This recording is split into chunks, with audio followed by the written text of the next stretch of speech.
प्राणनाथ जी बता रहे हैं कि खोज बड़ी संसार रे तुम खोजो रे सामा। अगर हम किसी चीज को पाने की इच्छा ही ना करेंगे, कुछ क्रियाकलाप नहीं करेंगे तो मिलेगा कैसे? इसलिए कह रहे हैं कि खोज बड़ी संसार रे तुम खोजो रे सामा। परमात्मा को खोजने के लिए प्रयास तो करना ही पड़ेगा, तभी तो मिलेगा। खोज बड़ी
पाए खोजत खो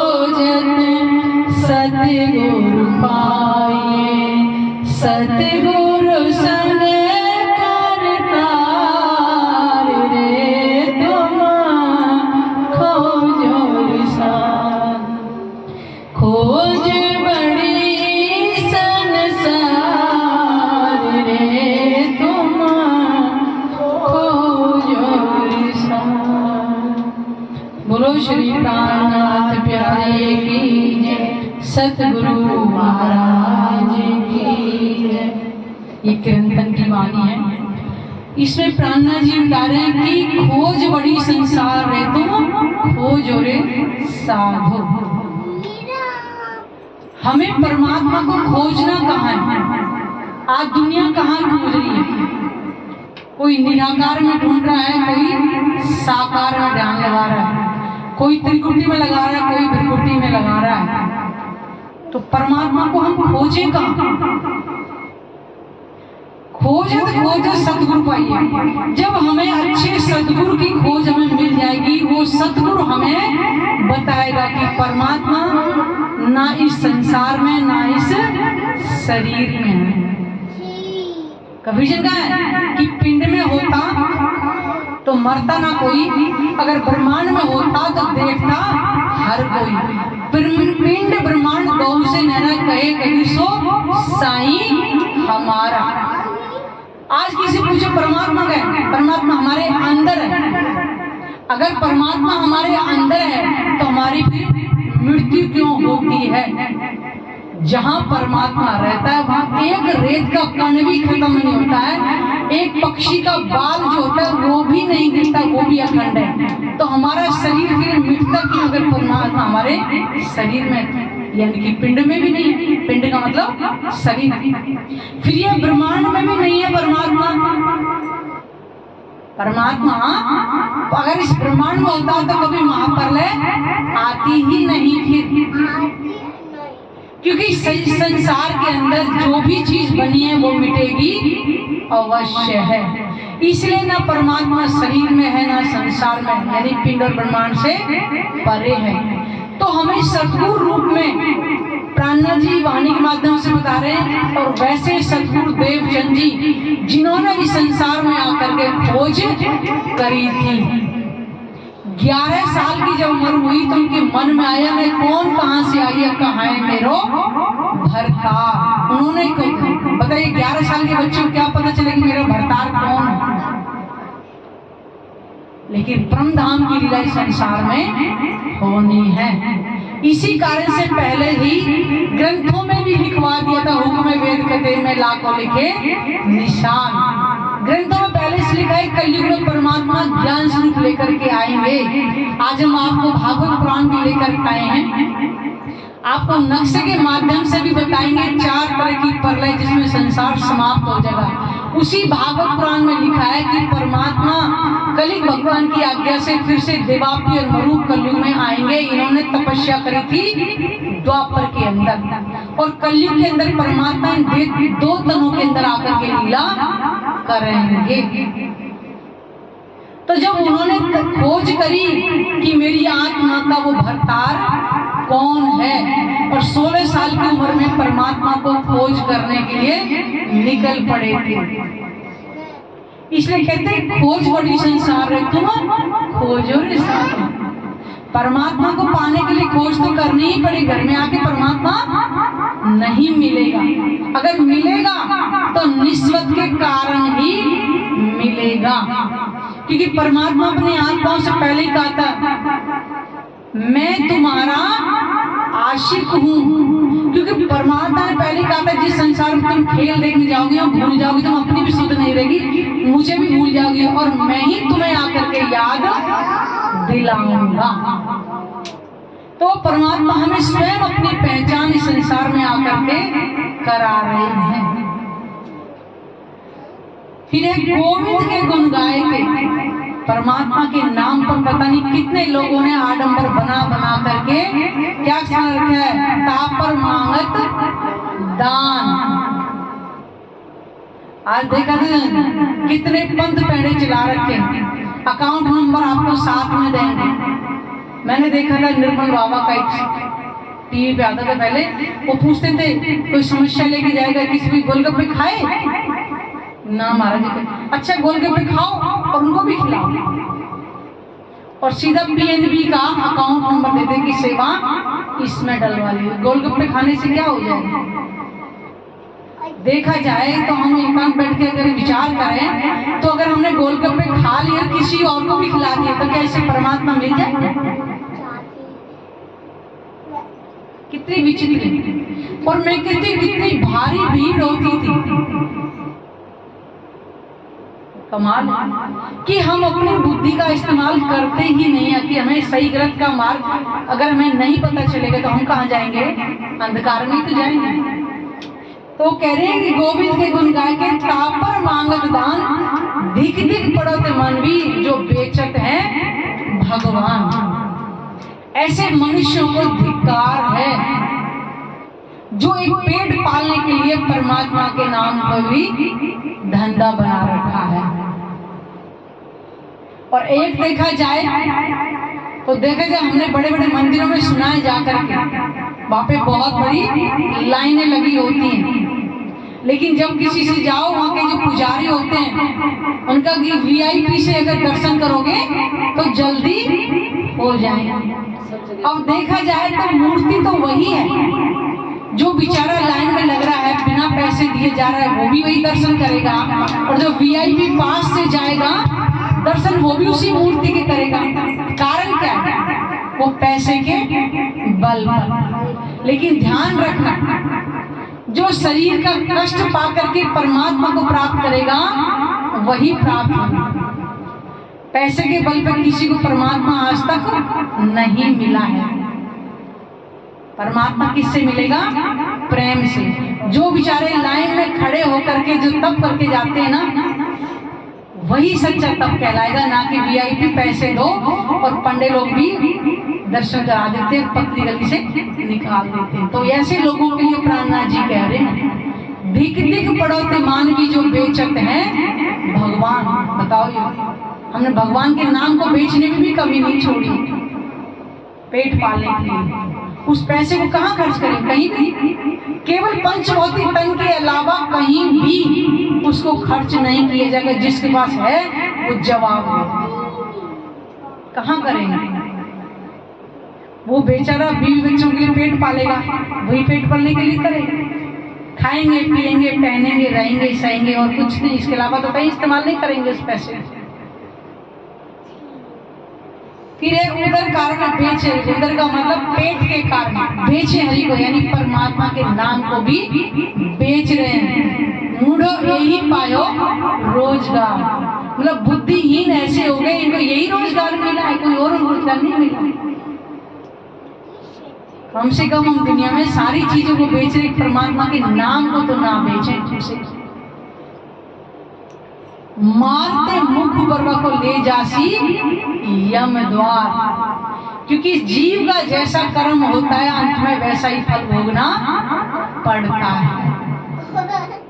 देखा थे लेखा जोखा।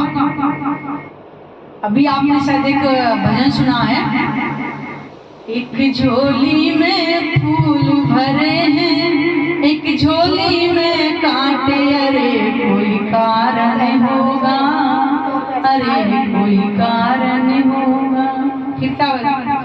पहले बनती हैं तकदीरें फिर बनते हैं शरीर, पहले बनती हैं तकदीरें फिर बनते हैं शरीर। कोई राजा कोई भिखारी कोई संत फकीर, अरे कोई कारण होगा। अब देखिएगा, पहले बनती है तकदीर फिर बनते हैं शरीर, यानी कि जन्म तो बाद में होता है, पहले तकदीर लिख जाती है। क्या कारण है इसका? क्योंकि हमारे जो कर्म हैं उससे पहले ही निर्धारित हो जाता है कि हमें कौन सी योनि मिलेगी। देख ले, तो जब हम खोटा कर्म करेंगे तो यमदूत क्या करेंगे? हमें उसी मार्ग पर लेकर जाएंगे। वको मारते मुख पर वको ले जासी यम द्वार। और जो अच्छा कर्म करेगा उसको अच्छा फल मिलेगा, जो खोटे कर्म करेगा उसको यही फल मिलेगा। हम केवल भजनों को सुनते हैं और बस तालियां बजा के आते हैं, कभी हम अपने कानों से सुने और अंतर्दृष्टि से विचार करें। बैठे सतगुरु होय के आस करें शिष्य केरी। हम सतगुरु बन जाते हैं और क्या इच्छा करते हैं कि हमारे शिष्य आएंगे तो हमारे लिए ये लाएंगे, हमारे लिए वो लाएंगे। और आपने बहुत गुरुओं के बारे में सुना भी है कि जब कोई दर्शन करने के लिए आते हैं, जब देखते हैं ना अच्छे सूट बूट पहने हुए हैं, अच्छा कुछ दान दक्षिणा चरणों में दिए, तो थापी भी अच्छे से लगाते हैं। और जो बेचारा का गरीब सा होता है, थोड़े पुराने से बचते, अच्छा चलो चलो हो गया दर्शन, जल्दी चलो हो गया। ये कहा जा रहा है, प्राणा जी बता रहे हैं कि बैठत सतगुरु होय के आस करें शिष्य गिरी। सोच डूबे आप शिष्य सहित जाए पड़े कूप अंधेरी। कि शिष्य भी डूबेंगे और स्वयं भी अंधकार में डूब जाएंगे। आज कलयुग के अंदर बहुत ज्यादा लोगों ने इसका धंधा बना रखा है। ये नहीं पता कि हमारा अंत समय कैसा होगा, लेकिन इतने निडर हो गए कि परमात्मा से भी डर नहीं लगता है कुछ करने। जो माहे निर्मल बाहर दे ना दिखाई। प्राणा जी कह रहे हैं जो अंदर से जिसका दिल साफ होता है वो बाहर से दिखाई नहीं देता है। और संसार क्या देखता है? बाहर से देखता है। इन्होंने बहुत ज्यादा माला पहन रखी है, बहुत ज्यादा चंदन तिलक लगाए हुए हैं, जटाएं बहुत बड़ी हुई हैं, बहुत अच्छे अच्छे वस्त्र पहन रखे हैं, पता नहीं कितने बड़े योगी महात्मा होंगे। लेकिन प्राणा जी कह रहे हैं जो माहे निर्मल, जो अंदर से जो निर्मल होगा, साफ होगा, जिसका दिल जिसका अंतस्करण साफ होगा, वो बाहर से पहचान में नहीं आएगा। वाको पार ब्रह्म सो पहचान, क्योंकि उसके अंदर बाहरी दिखावा नहीं होता है। ऐसे व्यक्ति को उस परमात्मा की पहचान हो जाती है। महामत गए संगत कर गए। महामती यानी कि प्राणा जी जिस तन के अंदर पांचों शक्तियां लेके विराजमान है, वो हमें बता रही हैं कि महामत गए संगत कर गए, कि ऐसे व्यक्ति की संगति हमें करनी चाहिए। करवाई सो गोष्ठी ज्ञान, यसी उसी के साथ में हमें परमात्मा के बारे में वार्तालाप करना चाहिए। कहते ना जैसी रंगत वैसी मंगत, जैसा खाओगे अन्न वैसा होगा मन, यानी कि संगति का और खाने पीने का असर पड़ता है। इसलिए वो बता रही है कि ऐसे व्यक्ति की हमें संगति करनी चाहिए जो हमें परमात्मा की तरफ लेकर के जाए, ना कि संसार में हमें भटकाता है। इसलिए कहा है कि खोज बड़ी संसार रे तुम खोजर साधो, और खोजत खोजत सतगुरु पाइए सतगुरु संग करता।